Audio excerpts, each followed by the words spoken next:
7절부터 17절까지 말씀입니다. 구약성경 754페이지에 있습니다. 에스더 4장 7절부터 17절까지 말씀입니다. 교독하고 마지막 절은 함께 읽겠습니다. 모르드게가 자기가 당한 모든 일과 하만이 유다인을 멸하려고 왕의 금고에 바치기로 한 은의 정확한 액수를 하닥에게 말하고,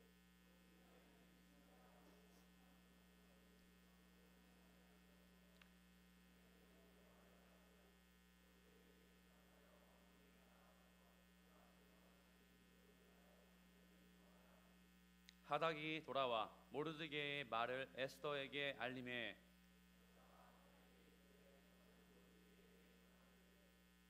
왕의 신하들과 왕의 각 지방 백성이 다 알거니와 남녀를 막론하고 부름을 받지 아니하고 안뜰에 들어가서 왕에게 나가면 오직 죽이는 법이요 왕이 그자에게 금 기울을 내밀어야 할 것이라.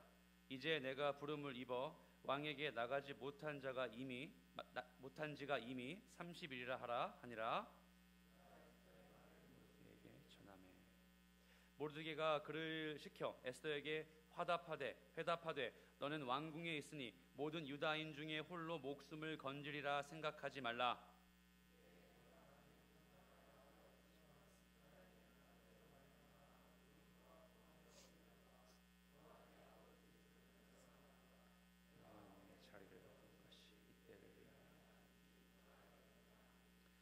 에스더가 모르드게에게 회답하여 이르되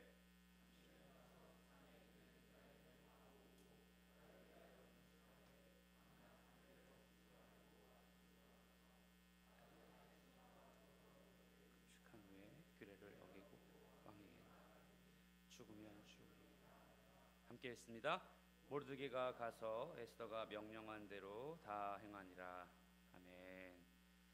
자, 오늘 두 번째 말씀 집회의 말씀의 제목은 사생결단입니다.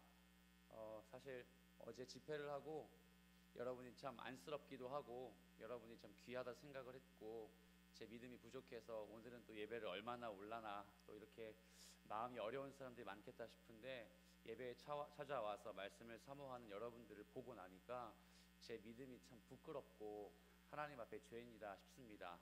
그런데 여러분이 사모하는 만큼 오늘 말씀을 통해 하나님이 은혜 주실 줄로 믿습니다. 아멘. 이 시간 하용우 목사님 나오셔서 사생결단이란 제목으로 하나님의 말씀을 강론하시겠습니다.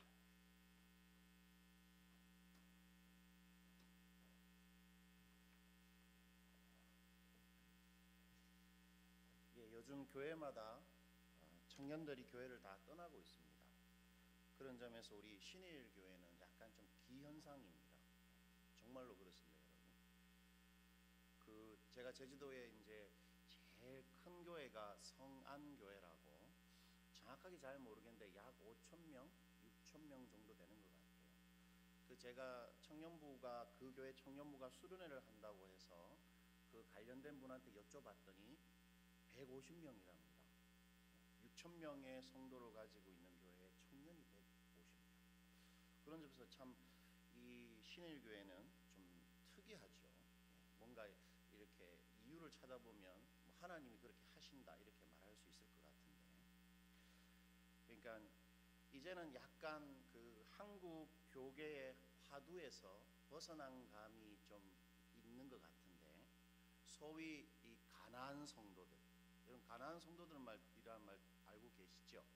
이 가나안 성도들에 대한 이 주제는 그 작금의 지금 그 기독 청년들의 교회 이탈 현상을 논의할 때 반드시 언급이 돼야 되는 중요한 주제 중에 하나입니다. 이 가나안 성도라는 말은 여러분 아시는 것처럼 안 나가 이거를 뒤집어서 만든 신조어이지요. 쉽게 말하면 예수님을 구주로 틀림없이 믿고 성경이 하나님의 말씀임을 틀림없이 믿고 있으면서도 교회는 안 나가는 사람들입니다. 최근 통계 자료에 의하면 이들 한국 교회의 이 가나안 성도들의 수는 약 200만 명, 용인시의 2배 정도 되는 인원이 틀림없는 신앙 고백이 있으면서 교회를 안 나간다고 그렇게 말한다고 합니다. 이들 가나안 성도들이 대부분 30, 40대 크리스찬입니다. 20대 후반, 30대, 40대가 주를 이루고 있는데 이들이 주일날 교회를 안 나가는 것은 자신의 신앙을 포기한다는 말이 아니고 오히려 자신의 이 예수 믿는 신앙을 지키기 위해서 제도권 교회를 떠난다는 것입니다. 그래서 이들의 캐치프레이즈는 이렇습니다. 예수의 참된 제자가 되기 위해 교회를 떠나라. 교회를 떠나는 것이 내 신앙을 지키는 길이다. 그렇게 생각하는 것입니다.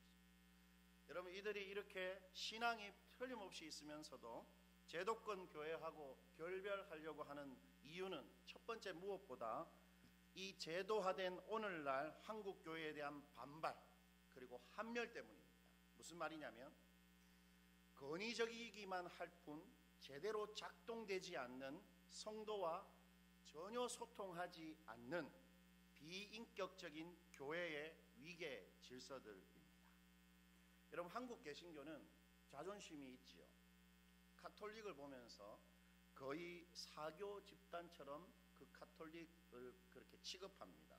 아주 저들은 신앙도 아니고 구원이 없다라고 생각하죠. 예, 틀림없이 맞는 부분이 있습니다. 그런데 그렇게 카톨릭에 대해서 마치 사교처럼 생각하면서도 우리 개신교의 성직 질서를 가만히 들여다보면 카톨릭의 성직 질서와 유사합니다. 그래서 혹시나 냉장고에 코끼리를 집어넣고 싶은 분이 혹 계시면 담임 목사님한테 부탁하면 됩니다. 개신교 담임 목사님한테. 그럼 담임 목사님이 그 코끼리를 냉장고에 집어넣기 위해서 누구한테 그렇게 말을 할까요? 부목사들한테 말하면 부목사들은 반드시 코끼리를 냉장고 안에 집어넣게 됩니다. 그런 것이죠. 그러니까 당회 그리고 담임 목사와 부목사의 관계, 이런 것들을 생각해 보면 예수님이 말하신 것하고 거꾸로 돌아가고 있습니다. 일단 죄송한 표현이지만 담임 목사의 사례와 부목사의 사례는 3배, 4배 차이가 됩니다. 만약 우리가 천국 가서 예수님 제가 평생 이런 사례를 받았다고 담임 목사님 말하면 우리 주님께서 가만히 안 두실 것입니다. 주님은 반대로 말씀하셨거든요.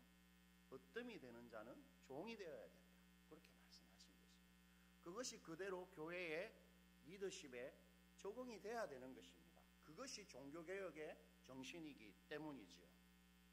그런 점에서 우리 젊은이들이 이러한 세상, 자기 직장에서도 찾아볼 수 없는, 세상 사람들도 하지 않는 이런 위계 질서를 보고 한멸을 느낀다는 것입니다.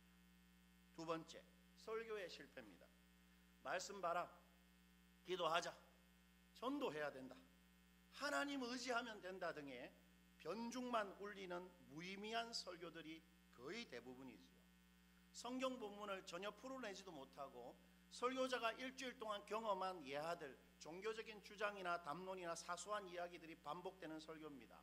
매주 자신들의 마음에 아무런 신적 감화나 신앙적인 각성이나 이 한국 사회에서 어떻게 살아가야 될지에 대해서 아무런 이야기도 하지 못하는 예의상 들어주어야 하는 설교가 1년 내내 매주일 지속되고 있습니다. 이런 설교들에 가난한 성도들이 지쳐버렸다는 것입니다. 그리고 세 번째, 목회자와 중직자들의 윤리 문제에 대한 제도권 교회의 무기력과 자정 능력의 상실입니다. 반복되는 세습 문제, 아직도 많은 교회들이 세습을 대기하고 있습니다. 불투명한 재정 사용, 그리고 목회자의 성물 문제에 관해서 대부분 교단과 교회가 참으로 무기력합니다. 가난한 성도들은 이제 교회가 스스로의 힘으로는 그것을 해결하기에 소위 골든타임을 놓쳐버렸다, 이제 더 이상 교회한테는 소망이 없다, 그것을 하긴 했다고 말하는 것입니다.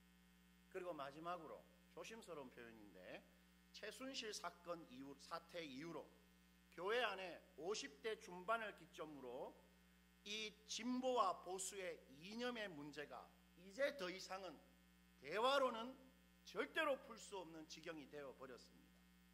그래서 문재인 정권에 대해 대부분 호의적인 젊은 성도들이 현 정부를 반대하는 것이 곧 여호와의 신앙이라는 인상을 주고 있는 기성세대의 그 신앙의 상처를 입고 깊이 실망을 한다는 것입니다. 조심스럽지만 저는 어제 제가 디딤돌 대출 이야기를 했잖아요. 저는 아주 실망했습니다. 예, 문재인 대통령에 대해서 너무 실망을 했는데, 개인적으로 제가 정부를 옹호하지 않는다 이야기하는 게 아니라 가난한 성도들이 그것 때문에 교회를 떠난다는 것입니다. 지금은 우리 기억 속에 희미해졌지만 2011년도 겨울 영화 도가니가 개봉했을 때 그 영화를 보면서 크리스찬으로서 우리는 속상하기도 하고 영화 보고 나서 부끄러워서 고개도 못 들 정도였죠. 그 영화 곳곳에 오늘날 한국 기독교 개신교의 실상이 적나라하게 고발되어 있습니다. 개신교 장로인 교장이 자신의 직무실에서 13살밖에 되지 않는 그 말 못하는 여자아이를 겁탈하는 그 얼굴과 예수님의 그 십자가상이 선명하게 오버랩됩니다. 법원 앞에서 찬송가를 부르고 그 장로와 관련자들의 신원을 호소하는 목사님과 교회 성도들이 피에로처럼 등장합니다. 삼척동자도 대번에 알 수 있는 그 더러운 죄가 거짓말처럼 법정에서 사면이 되자 그 관련자 가족들이 마치 하나님께서 그런 결정을 내려주신 것처럼 손을 모아서 정말 눈물을 흘리면서 합심 기도를 하는 것입니다. 이것이 오늘날 200만 가난한 성도들이 외면하고 한멸을 느끼는 한국교회에 부인할 수 없는 추한 얼굴입니다. 아마도 이렇게 청년들이 모였다는 사실을 알면 세상 사람들은 저것들은 정말로 한국 사회의 해악이다. 좀 집에 가만히 있지 마스크 쓰고 여기까지 와가지고 말씀 듣는 저래가지고 또 옮길라 그러나 아마 세상 사람들은 우리를 보고 손가락질 할 것입니다. 이제 한국 개신교는 한국 사회에서 더 이상 믿을 만한 종교가 아닌 것이 틀림없죠. 그러나 여러분, 하나님은 지금도 오직 제도권 교회만이 이 세상에서 유일한 소망이라고 여전히 확신하고 계십니다. 하나님은 예수 믿는 이 땅의 수많은 참된 제도권 교회를 통해서만 말씀하고 싶어 하십니다. 하나님은 당신의 교회 공동체를 통해서만 행동하고 싶어 하십니다. 하나님은 당신의 몸된 교회를 통해서만 이 땅에 하나님 나라를 이루어가고 싶어 하십니다. 교회가 아니면, 제도권 교회가 아니면 하나님은 말하시지도 행동하시지도 않습니다라고 말해도 지나친 표현이 아닌 것입니다. 하나님이 타락한 인류를 다시 살려내시기 위해서, 에덴 동산에서 타락한 인류를 다시 살려내시기 위해서 이 땅의 구속의 일을 구체적으로 시작하신 시점은 구약 성경의 창세기 12장이라 할 수 있습니다. 여러분, 12장에 누가 주인공으로 등장합니까? 신학생인가요? 아브라함입니다. 아브라함. 하나님은 아브라함이라는 사람을 딱 선택하셔서는 그와 뭐를 맺습니까? 아까 대답하시면 그 아브라함하고 뭐를 맺지요? 신학생이군요. 예, 언약을 맺습니다. 언약. 여러분, 언약이 뭡니까? 언약. 계약입니다. 계약이라는 말이 계약. 그런데 이것이 언약을 맺으면 그 당사자들이 유사 혈연 관계가 형성된다는 점에서 서약이다 이렇게 말하면 더 가까울 것 같습니다. 어떤 서약이냐 하면 이런 서약입니다. 이스라엘은 이제 하나님의 백성이 되고 하나님은 이스라엘의 하나님이 되신다는 서약 관계, 그것이 언약입니다. 즉 무슨 말입니까 여러분? 하나님이 이 땅에 이스라엘이라는 사람들을 통해서 뭐를 세우신다고요? 하나님 나라를 이루어 가신다는 언약입니다. 이 말은 하나님께서 타락한 인류를 구원하시기 위해서 사용하는 방식이 딱 하나 있는데 그것이 뭐를 이루어가는 것이라고요? 하나님 나라를 이루어가는 방식으로 세상 사람들을 구원하려고 하셨다는 것입니다. 하나님은 당신의 백성을 이 땅에 만드시는 방식으로 이 땅에 하나님 나라를 이루어가는 그 방식으로만 이 세상을 구원하기로 창세전에 결정하셨습니다. 그것이 하나님의 방식. 그 구약의 하나님 나라의 백성이 우리 주님께서 십자가에 달려 죽으심으로 오늘날 뭐로 바뀌었습니까? 구약의 하나님의 백성이 오늘날 뭐지요? 교회가 된 것입니다. 그래서 성경이 교회를 자기 피로 사신 교회다 이렇게 말합니다. 자기 피로 사셨다는 말이 뭡니까? 하나님께서 내 생명과도 같은 내 아들 예수의 피 값을 지불하고 뭐를 구입하셨다고요? 교회를 사셨다. 교회를 구입하셔서 자신의 품에 딱 안으셨다는 것입니다. 하나님은 아무것도 필요 없습니다. 모든 걸 다 가지고 계신 분이 뭔가를 구입하셨습니다. 구입하셨을 때 그냥 지갑에 있는 돈을 가지고 구입한 게 아니고 자신의 아들의 목숨값을 딱 지불하고 딱 구입하신 것이 있는데 바로 교회입니다. 그래서 오늘날 하나님은 그 귀한 교회를 통해서만 말하고 싶어하는 것입니다. 아들의 생명하고 맞바꾼 이 제도권 교회를 통해서 하나님은 행동하시는 것입니다. 때문에 교회가 바로 그분의 뭐지요? 몸입니다. 몸이라는 말은 뭡니까? 교회가 그분의 몸이라는 말은 그분의 목소리고 그분의 손과 발이라는 것입니다. 즉 교회를 통해서 하나님은 구원의 말을 하시고 교회를 통해서 누군가를 살리고 누군가를 죽이기도 하시는 손과 발이 되는 것, 그것이 바로 교회라는 말입니다. 그러므로 하나님은 오늘날 당신의 몸인 교회를 통해서 현존하십니다. 눈에 보이지 않는 하나님이 어떻게 이 세상에 당신을 드러냅니까? 교회가 몸이기 때문에 하나님의 몸된 교회가 하나님의 현존을 이 세상에 드러내시는 것입니다. 때문에 교회를 떠나서 하나님 나라가 없습니다. 교회를 떠나서는 바른 신앙생활이란 존재하지가 않습니다. 바로 이 지점이 가난한 성도들이 놓치고 있는 함몰 운동입니다. 그런 교회를 떠나서는 절대로 바른 신앙이 없고 교회를 떠나서는 하나님 나라가 이루어지지 않는다는 이러한 성경이 말하는 정확한 교회론에 대한 믿음이 없이는 그 사람의 신앙은 아무리 자유롭고 아무리 진보적이고 아무리 이 세상을 거슬려 가도 자초될 것입니다. 결국 함몰 웅덩이 거기에 빠지게 될 것입니다. 여러분, 교회가 예수의 몸이라고 할 때 그 말이 전제하는 진리가 있지요. 그것은 예수 믿고 산다는 것은 이제 내가 교회 공동체하고 한 몸이 되었다는 사실입니다. 그게 교회가 몸이라는 말이 실제로 우리한테 주는 첫 번째 의미입니다. 예수 믿는 것은 교회 다니는 게 아닙니다. 예수 믿는 것은 교회 다니는 게 아니고 어떻게 하는 겁니까? 교회가 되는 것입니다. 여러분, 예수 믿는 것은 청년부에 나오는 예배 오는 게 아니고 청년부가 되는 것입니다. 즉 바른 신앙은 언제나 공동체적인 실존을 가지는 것입니다. 이 공동체하고 눈에 보이는 이 공동체하고 무관한 신앙은 불가능합니다. 고린도전서 10장 17절이 그것을 이렇게 말하는데 여러분 설교 노트에 다 기록되어 있죠. 한번 읽어보시겠습니다. 시작.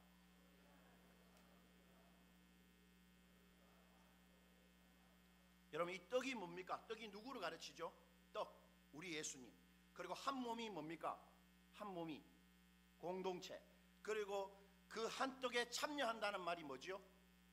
예수를 떡에 참여한다. 예수님한테 참여한다. 예수님을 나의 구주로 믿는다. 이 말입니다. 무슨 말입니까? 예수 믿는 것은 한 몸이 되는 것, 한 떡이신 예수님 안에 똑같이 한 몸이 되는 것, 바로 공동체가 된다는 것입니다. 틀림없습니다. 예수님을 믿는다는 것은 이제 나는 교회 공동체하고 죽을 때까지 운명을 같이 하는, 이제 나는 교회로 살다가 이제 나는 교회로 죽는 교회가 되었다라는 말인 것입니다. 때문에 우리 인생과 소명은 교회랑 분리될 수가 없습니다. 교회가 우리 인생입니다. 교회가 우리 소명의 주인이신 예수님의 몸입니다. 이해가 됩니까? 너무 지나치거나 비현실적인 말이 아닙니다. 교회를 떠나서 인생이 없고 교회를 떠나서 우리 인생에 소명이 없는 이유는 교회가 예수님, 즉 우리 인생과 우리 소명의 각본을 쓰신 우리 주님의 몸이기 때문입니다. 몸하고 관계가 없을 리가 없는 것이지요. 교회가 우리 인생이고 교회 안에 우리 소명이 틀림없이 있는 것입니다. 그러므로 공동체 없이 이제 나는 존재하지 못하는 사람입니다. 비록 그것이 기독교적이고 우리 혼자 사는 어떤 일들이, 그리고 요즘 소위 말하는 공공의 그 제자도, 공공의 선을 이루어내는 선한 일이라 할지라도, 선교제에 가서 우물을 파는 일이라 할지라도, 어떤 형태로든 교회 공동체를 섬기지 않는 인생과 소명은 하나님이 함께하는 인생, 하나님이 주신 소명이 아니라 해도 과언이 아닙니다. 다시 말하는데 교회가 우리 모든 것의 주인이신 예수님의 몸입니다. 그것이 우리 신앙의 시금석입니다. 이것이 받아들여집니까? 예, 그것이 시금석입니다. 오늘 본문의 주인공인 모르드게의 학신 속에서도 우리는 그러한 교회의 진리, 금 같은 진리를 발견하게 되는데요. 여러분 에스더서 다 아시죠? 예. 성경에서 가장 이쁜 자매가 누굽니까? 에스더입니다. 이 자리에 에스더 있습니까? 우리 그 특성하신 자매 노목보에도 나가도 될 것 같은데, 예. 여러분 어떻게 이렇게, 여러분 제가 잠시 혹시나 모르시는 분이 있을까 해서 잠시 전체 줄거리를 짧게 요약하면 이렇습니다. 에스더는 이스라엘이 페르시아의 포로로 사로잡혀 있을 때의 이야기입니다. 페르시아 왕 아하수에루가, 이 아하수에루가 누구냐면 300에 나는 자비롭다고 말한 그 키 큰 아저씨, 그 페르시아 왕 있죠. 이렇게 창을 살짝 스쳐받는, 영화 300 안 봤습니까? 그 왕입니다. 즉위한 지 3년이 되는 해 왕은 전국적으로 대대적인 왕실 연회를 개최합니다. 연회는 여러 날 지속되었는데 하루는 식기가 기분 좋게 오른 이 왕이 자신의 아내를 사람들, 귀족들과 지방관들, 모든 지방관들에게 자랑하고 싶었습니다. 아마 상당히 이뻤겠죠. 그런데 왕후 와스디가 사람들 앞에 그렇게 하는 것을 마치 자기가 창기 취급받는다고 생각을 했던지 드러나가지를 않았던 것입니다. 그래서 왕이 자존심이 상하고 시쳇말로 이 쪽팔린 왕이 화가 났겠죠. 어찌하나 고민을 하고 있는데 그때 신하 한 명이 말합니다. 왕이시여, 왕후가 이쁘다고 이번 일 그냥 넘기시면 앞으로 페르시아 전역의 모든 여자들이 남편을 무시할 것입니다. 그렇게 말합니다. 그러자 왕이 와스디를 폐위해버립니다. 폐위. 성경에 나오는 최초의 여권 신장 운동이 실패한 것입니다.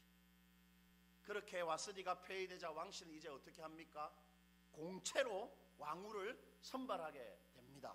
그래서 우리들의 에스더가 바로 왕후가 되는 것입니다. 그런데 그때 이 에스더의 사촌오빠 모르도게라는 사람이 페르시아 그 왕궁의 문지기로 근무하고 있었습니다. 그런데 문제가 하나 생기죠. 그 당시 아하수에로 당시 그 정부의 제2인자는 아말렉 출신의 하만이라는 사람이었는데, 모르드게가 그 사람이 아말렉 족속, 즉 이스라엘의 대대 원수 족속인 줄 알고 인사를 안 한 거예요. 문지기가 그 사람이 지나가는데.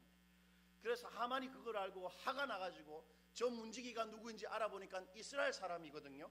그래서 어떻게 합니까? 이참에 하만도 죽이고 페르시아 전역에 있는 이스라엘을 다 죽여버리자라는 계획을 세우고 제비를 뽑아서 아달월 12월 13일에 모든 유대인들을 몰살하려고 계획을 세우고 왕에게 제가를 받았습니다. 그야말로 이스라엘이 역사 속에서 완전히 사라질 위기에 처한 것입니다. 바로 이제 그 장면입니다. 그래서 모르드게가 왕후인 그 에스더에게, 사촌 여동생에게, 아하수르 왕에게 직접 이스라엘의 신원을 부탁해라, 그렇게 말하는 장면인데 8절입니다. 우리 본문 8절 자매들만 한번 읽어주시겠습니까? 시작.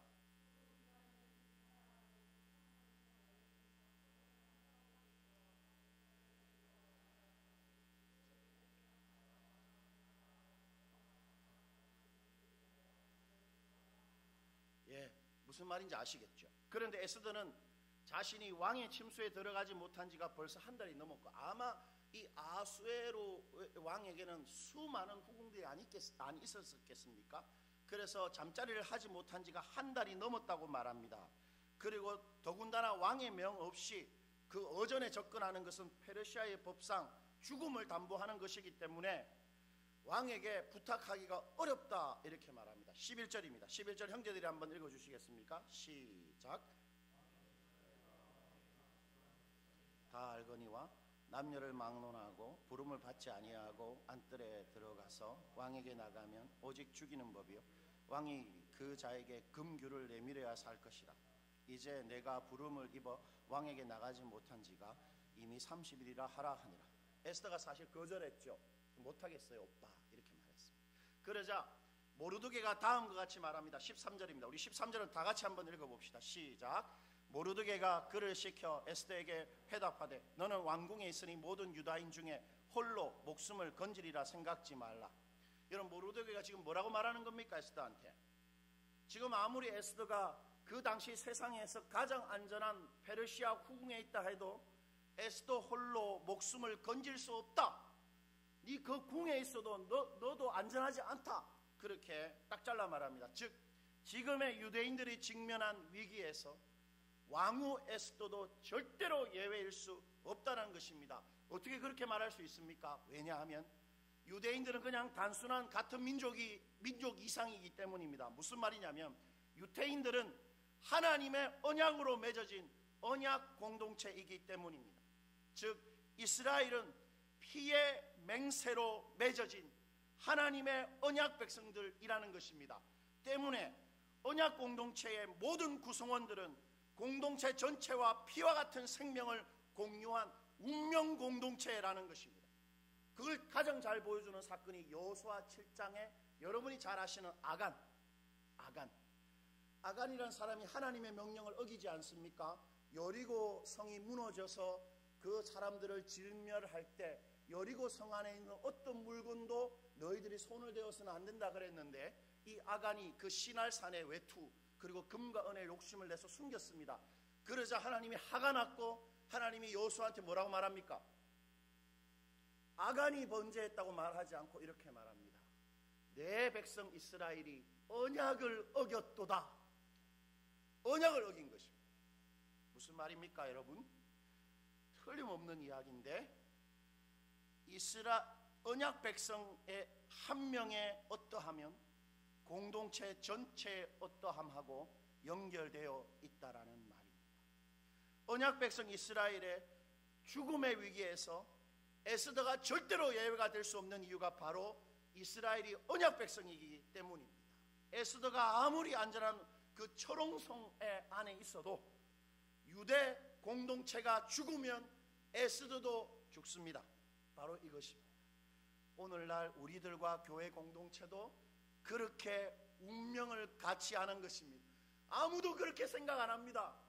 성경이 너무도 많이 아들 죽이면서까지 주님께서 그걸 우리한테 말하고 있는데도 오늘날 성도들이 아무도 교회를 그런 관점으로 생각하지 않습니다.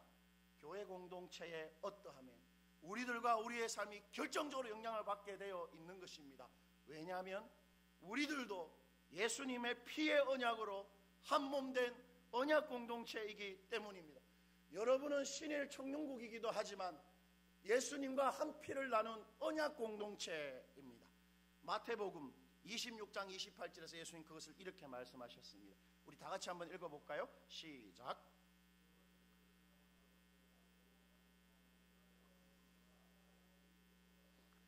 이것은 제사함을 얻게 하려고 많은 사람을 위하여 흘리는 바 나의 피 곧 무슨 피입니까? 언약의 피입니다. 우리는 다 예수님의 보혈, 예수님의 피로 구원을 받았습니다. 그런데 그 피가 무슨 피라고요? 친히 피 흘리시는 구주께서 말씀하시기를 언약의 피다 그렇게 말합니다. 우리 신일 청년국도 서로 예수님의 피를 함께 나눈 언약 공동체가 되었습니다. 때문에 오늘 에스더처럼 우리도 우리 홀로 영적으로 잘 되고 우리 혼자 안전을 보장받고 미래의 풍성한 것들을 누리고 우리만 무언가 홀로 좋은 것을 누릴 수 없게 되어 있는 것입니다. 예수님이 우리의 머리인 이상 우리 인생의 운명과 이 신일 청년국의 운명은 결정적으로 연결되어 있습니다.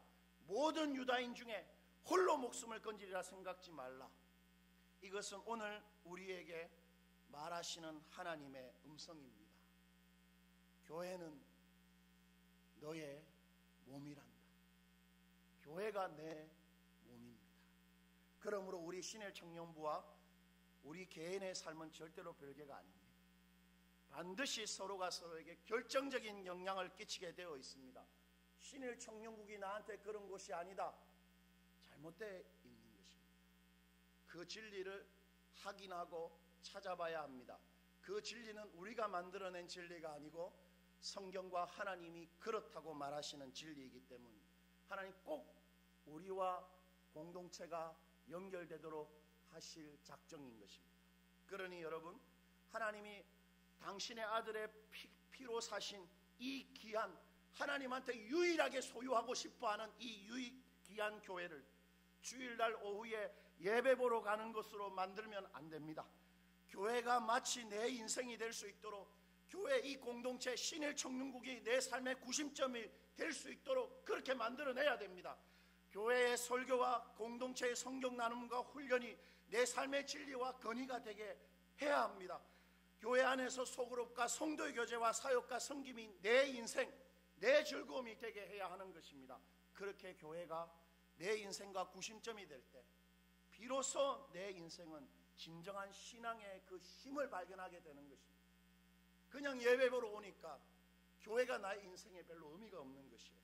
시편 133편이 기억날 줄 모르겠는데 주님께서 그 시편이 이렇게 말하죠. 현재가 연합하여 동거함이 어찌 그리 선하고 아름다운고 하시면서 하나님께서 뭐라 말씀하십니까? 형제가 연합하여 동거하는 것, 즉 연합하고 동거하는 게 뭡니까? 한 몸을 이루는 운명 공동체가 된 것은 정말로 아름답다고 말하시면서 주님께서 말하시기를 곧 거기에 복을 지정하셨나니 곧 영생이로다, 그렇게 말하셨어요. 영생이 어디 있습니까? 교회 안에 있습니다. 그 영생을 발견할 때 우리 소명이 발견되어지는 겁니다. 여러분, 그렇게 우리와 교회가 유기적으로 운명을 공유한다는 사실은 14절의 모르드게의 말에서 더욱 강조되고 있는데, 우리 14절도 한번 크게 읽어보시겠습니다. 이때에 내가 만일 잠잠하여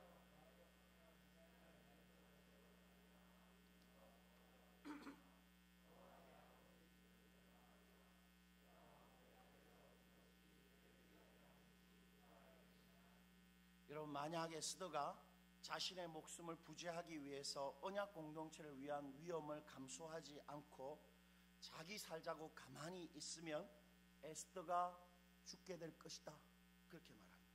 이 사촌인데, 근데 이게 그 구약성 단어상 이렇게 사촌인지 그 정확하게 알지 못하지만 어쨌든 혈족인데 너무 모진 말을 하는 거죠.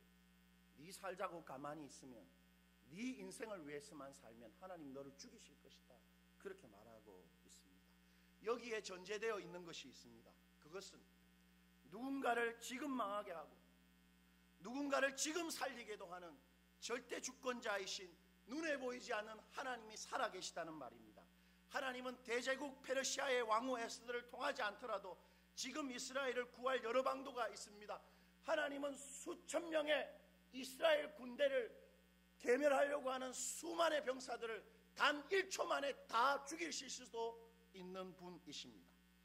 페르시아의 왕권을 사용하지 않아도, 에스더의 그 위치와 지위를 사용하지 않아도 하나님은 반드시 이스라엘을 구해낼 것입니다. 그러나 만일 에스더가 자기 살자고 하나님의 언약 공동체를 돌아보지 않는다면 에스더는 하나님에 의해 반드시 망하게 될 것이라는 말이죠. 무슨 말입니까? 하나님은 다른 게 아니고 언약 공동체를 대하는 에스더의 그 태도를 보고 에스더의 살고 죽는 것을 가늠하시겠다는 것입니다. 우리는 여기서도 너무 분명한 귀한 진리를 발견하게 됩니다. 그것은 교회 공동체를 대하는 그 사람의 태도는 하나님을 대하는 그 사람의 태도입니다. 여러분, 우리 교회가 얼마나 많은 것들이 비합리적이고 얼마나 많은 문제가 있고 얼마나 나쁜 놈들이 많이 있습니까? 우리 교회 안에. 그래도 이 교회를 대하는 여러분의 태도는 하나님을 대하는 여러분의 태도와 똑같습니다. 오늘 하나님은 만약 에스더가 이스라엘 공동체를 외면한다면 하나님도 그녀를 외면하시겠다 말하시는 것입니다. 하나님은 지금 에스더가 이스라엘 언약 공동체를 대하는 그 태도를 마치 당신을 대하는 태도로 여기실 작정인 것입니다. 너와 내 아버지의 집은 멸망하리라. 여러분, 사도 바울이 어디서 주님을 만납니까? 승천하신 주님을 어디서 만나지요? 형제, 어디서 만납니까? 다메섹 도상에서 길에서 만나죠. 다메섹 가는 길에서. 그때 주님께서 그 사도 바울에게 뭐라 말합니까? 그때는 사울이었는데 이름이 바울 전에, 사울아 사울아 네가 어찌하여 나를 핍박하느냐, 그렇게 말합니다. 그런데 살아생전 사도 바울은 예수님을 본 적도 없습니다. 예수님 승천하고 교회를 핍박하기 시작했어요. 그런데 주님께서 말하기를 왜 나를 핍박하느냐, 그렇게 말합니다. 무슨 말입니까? 사도가 교회를 핍박하는 것을 주님께서 뭐라고 생각한다고요? 나를 핍박하는 것이라고 생각하는 것입니다. 틀림없습니다. 이것은 오늘날에도 동일하게 적용됩니다. 오늘날 우리가 교회 공동체를 섬기고 대하는 모든 것은 우리가 지금 하나님을 어떻게 대하고 있는가를 여실히 보여주는 바로메타입니다. 왜냐하면 신일 청년국이 그분의 몸이기 때문입니다. 그럼 제가 이 앞에 숙소에서 이제 하룻밤 자고 아침에 좀 일찍 나왔어요. 그래서 이제 회장님 기다린다고 이렇게 앉아 있었는데, 여기 뭐 신혼여행지도 아니고 아침에 체크아웃하는 신혼부부들이 왜 그렇게 많아요? 신혼부부가 아니죠. 결혼하기 전에 문화 같은데 뭐 그런 표현이 있더라고요. 무슨 키스, 뭐 하여튼 그 형제들은 그냥 넉살이 좋아서 이렇게 있는데 자매들은 뭔가 잘못한 것처럼 이렇게 선글라스도 끼고. 왜 선글라스를 낍니다 오늘? 다들 이렇게 몰래 이렇게 호텔을 빠져나오던데. 여러분, 혼전 성관계가 왜 하면 안 됩니까? 왜 안 됩니까? 네? 혼전 성관계가 왜 안 되냐면, 일단 결혼은 하나님이 짝지어 주는 것이고, 그 결혼의 확실한 증거는 성관계이기 때문입니다. 성관계를 맺으면 한 몸이 됩니다. 고린도전서가 말하지요. 창기와 성관계를 하면 창기와 한 몸이 되는 걸 왜 모르느냐, 이렇게 말하지요. 여러분, 그러므로 혼전의 성관계를 한다는 것은 하나님과 관계없는 가장 중요한 부부관계를 시작하겠다는 말과 똑같은 것입니다. 할 수 있죠. 실수할 수 있지 않습니까? 그러나 하면 안 되는 것이 불행해지는 것이에요. 여러분, 몸과 몸이 만나는 것은 한 몸을 이루는 사랑의 첫 번째 관문. 그러므로 몸을 어떻게 대하는가, 결정적인 것입니다. 여러분이 교회를 어떻게 대하는가는 예수님의 몸을 어떻게 대하는가를 말해주는 것이기 때문에, 여러분이 하나님을 얼마나 사랑하는지는 교회 공동체를 대하는 것을 보면 알 수 있습니다. 사무엘상 20장 30절이 그것을 이렇게 말하죠. 이것도 한번 읽어볼까요? 시작.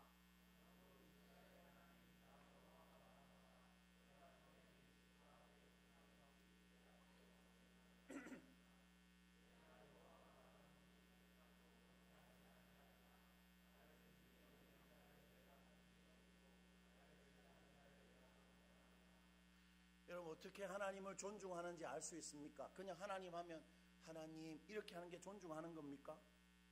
어떻게 할 수 있습니까? 하나님이 가장 가시적으로 우리에게 보여준 그분의 몸인 교회를 그 사람이 어떻게 대하는가를 보면 알 수 있습니다. 그러므로 여러분, 교회에서 선포되는 말씀, 박 목사님이 말씀하실 때는 여러분을 사정을 너무 잘 알고 여러분을 신방을 하는 사람이기 때문에 여러분한테 정말 관계 있는 말을 하기 때문에 잘 들어오겠지만, 담임 목사님의 설교는 혹시나 여러분이 안 맞을 수도 있습니다.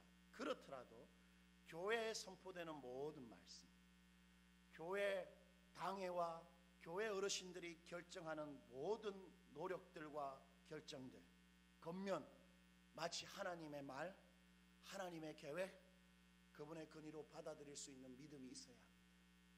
하나님이 우리보다 더 똑똑하고 하나님이 우리보다 더 능하신 분이십니다. 반드시 교회를 그분의 몸으로 지켜내실 것입니다.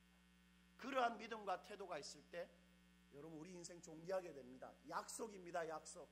나를 존귀 여기면 내가 너의 인생을 존귀하게 하겠다. 약속입니다. 어떻게 하나님을 존귀 여기실 작정입니까? 큐티하고 기도하는 겁니까? 물론 포함되겠지요. 가장 선명한 것, 몸된 가시적인 그분의 교회를 사랑할 때 여러분의 인생은 귀하게 될 것입니다. 뿐만 아니라 마지막인데, 우리가 가지고 있는 은사, 재능, 요긴한 우리의 모든 것은 사실상 교회 공동체의 유익을 위해서 하나님이 우리에게 주신 것이라 보면 틀림없습니다. 14절 한 번만 더 읽어볼까요? 14절 다시 한 번 더 읽어봅시다. 시작.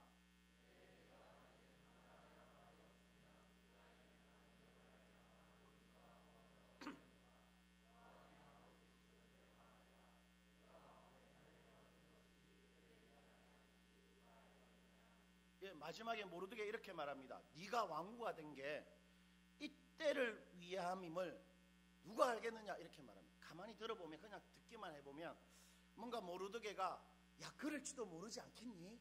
이런 기대를 표현한 것 같은데, 여러분 원문을 보면 그렇지 않습니다. 이 자리를 얻은 것이라는 말은 그런 운명이 된 것은 이라는 말이고, 누가 알겠느냐 이 말은 하나님이 그렇게 의도하셨음이 분명하다는 말의 간접적인 표현입니다. 즉 에스더가 왕후가 된 것은 이때를 위한 하나님의 결정이다, 그렇게 말하고 있습니다. 즉 에스더가 가진 건세, 에스더의 그 위치가 다른 것이 아니고 하나님의 공동체 유익과 안위를 위해 사용돼야 마땅하다, 그렇게 말하고 있는 것입니다. 이것이 신약 성경이 우리에게 줄기차게 말하고 있는 진리입니다. 고린도전서 6장 19절과 20절도 우리 한번 읽어보죠. 이렇게까지 말합니다. 시작. 너희 몸은 너희 가운데 계신 성령의 전인 줄을 알지 못하느니 너희는 너희 자신의 것이 아니라 값으로 산 것이 되었으니 그런즉 너희 몸으로 하나님께 영광을 돌리라. 즉 그 사람의 몸과 그 사람이 몸으로 행하는 그 사람의 인생은 누구 거라는 겁니까? 하나님 겁니다. 여러분, 하나님 겁니다. 내 인생은 나의 것 아닙니다. 내 인생은 하나님의 것입니다. 왜요? 내 몸이 하나님의 것이니까. 우리 하나님께서 자기 아들 죽이면서 우리를 구입하셨으니까 이제 나는 내 게 아니고 하나님 것이라고 정말로 믿고 사는 게 예수 믿고 사는 것입니다. 자, 그러면 내 몸이 내가 아니고 내 것이 아니고 내 인생이 내 것이 아니니까 하나님이 내 몸과 내 인생을 사용하실 때 뭐를 통해 사용하시겠습니까? 그분의 몸이지요. 신령한 은사는 말할 것도 없고, 그것이 돈이든 시간이든 육체의 수고든 재능이든 권력이든 우리가 가진 제일 요긴한 좋은 것들은 하나님의 몸된 교회를 세우기 위해 우리에게 주어졌다 보면 틀림없는 것입니다. 우리 몸과 인생은 내 것이 아닙니다. 그러니 여러분, 결혼할 때 어디에 신혼집을 잡을까부터 시작해서 이직을 할 때 왜 그 직장을 옮길 것인지, 또 내가 이 돈을 왜 모으는지, 그걸 고민할 때 뭐가 여러분의 기준이 되어야 되겠습니까? 이게 내 사랑하는 몸인 신일교회에 어떤 의미가 있을까? 내 신혼집이 이곳에 차려지면 우리 교회에 어떤 유익이 있을까를 고민하는 것이죠. 그렇게 살아가야 주님이 원하시는 그 소명에 가까이 가게 되는 것입니다. 왜냐하면 주님께서는 교회를 통해서만 말하고 행동하시고 싶어 하시기 때문이지요. 여러분, 하나님께서 우리에게 어떤 헌신을 요구하는 게 아닙니다. 헌신이 아닙니다. 우리는 헌신할 수가 없어요. 우리가 어떻게 헌신하고 살겠습니까? 하나님이 우리한테 요구하는 것은 교회가 되라는 것입니다. 교회가 되십시다. 말씀을 맺겠습니다. 오늘 에스더는 자신의 왕후의 자리뿐 아니라 교회를 위해 자신의 목숨을 내놓겠다, 사생결단, 어디 갔죠? 예. 그래서 아까 담임 목사 사모님한테 인사를 드렸더니 사모님이 이렇게 농담을 하시더라고요. 아이고, 그 먼 거리에서 지금 코로나도 있는데 사생결단 하셨네요. 이렇게. 어떻게 보면 웃기잖아요. 사생결단, 헤이, 무슨 소리를 하려고. 근데 정말이잖아요. 에스더의 말을 들어보십시오. 내가 죽으면 죽을게요, 그렇게 말하는 것인데, 여러분 16절 우리 다시 한 번만 읽어보십시다. 16절 시작.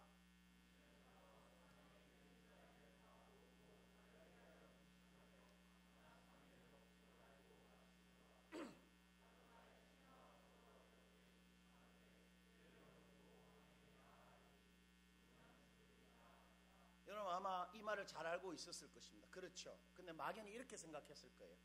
하나님을 위해서 내가 죽어야 되면 죽어야지. 그렇게 생각했을 겁니다. 그러면 아무것도 안 합니다. 아무것도 안 하게 돼요. 이런 문맥상 에스더가 죽으면 죽겠다는 말은 무슨 말입니까? 내가 이 언약 공동체를 위해서 내 인생이 죽어져야 되면 죽겠습니다, 이 말입니다. 그게 하나님을 위해서 사생겼다는 말의 실제 의미입니다. 이러한 에스더의 믿음의 다짐에서 우리가 배우게 되는 것은 우리가 이 땅을 살면서 무엇에 우리 목숨을 걸고 살아야 하는가입니다. 여러분, 우리는 무엇을 위해 사생결단해야 합니까? 스펙인가요? 삼성과 LG입니까? 체코 여행입니까? 결혼입니까? 어디에 여러분의 목숨을 거시겠습니까? 나의 몸, 나의 사랑, 나의 공동체, 바로 주님께서 피값 주고 사신 이 우주상에서 하나님이 유일하게 탐내시는 교회를 위해서 사생결단해야 하는 것입니다. 여러분, 그렇게 살면 정말로 여러분 틀림없이 후회 없고 복된 인생을 살게 되는데 이렇게 약속해 주셨습니다. 우리 마지막으로 에베소서 1장 23절 읽고 마무리하겠습니다. 시작.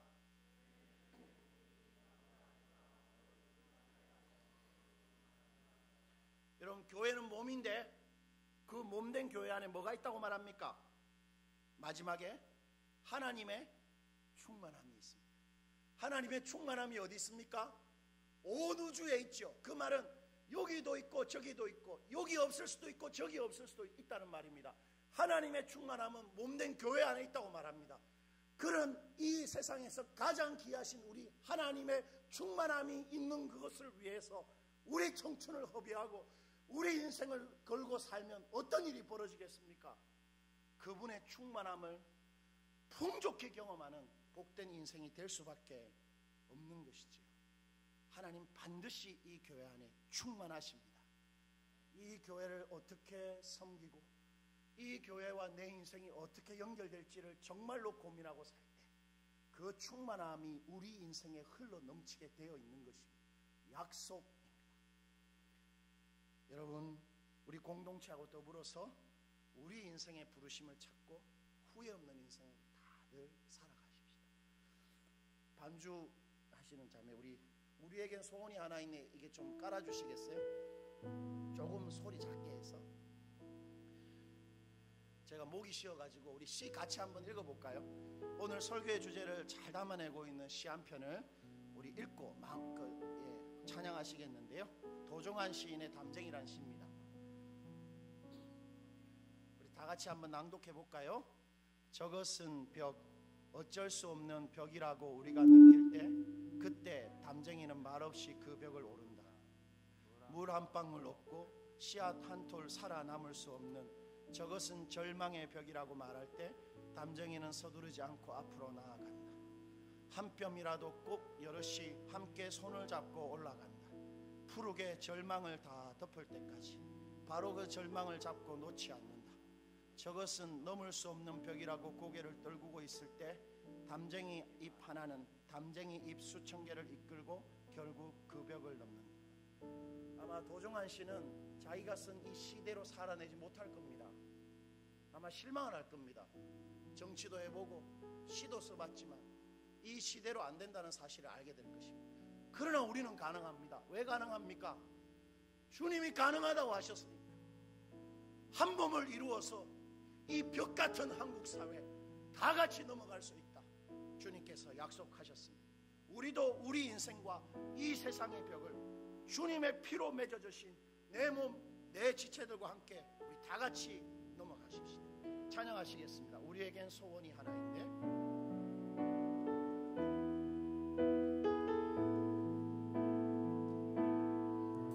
우리의